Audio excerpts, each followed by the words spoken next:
A few months ago, Ahmed Sohel was strolling along Paris's elegant boulevards in designer trainers and trendy jeans. Now he spends his days killing time in the dusty streets of a small town in the Pakistani Punjab. He spent 8 years in France, where he was looked after by the state, schooled and trained as a plumber. But then he was deported, ending up in a Pakistani jail. They told me, "You're not Pakistani," and then they started to say, "You're a terrorist." After 5 days, they sent me from the police station to a prison, and that was a lot harder. There they beat people up.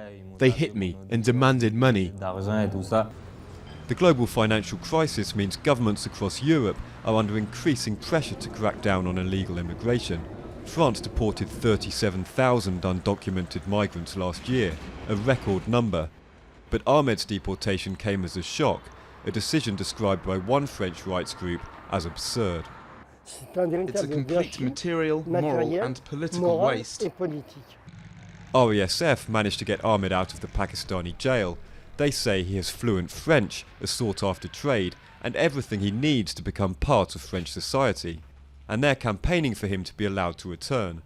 But for now, he must make do in Pakistan. He knows how to do electrical work. I know painting and masonry. We work on building sites from time to time, and whenever somebody says, "I need an electrician," I call him and he can do some work. Ahmed's father sent him to France at the age of 15 with a fake passport because a land dispute was spiralling out of control and he feared for his son's life. But after 8 years in France, Ahmed says he no longer feels at home in Pakistan. For me, I don't want to stay here.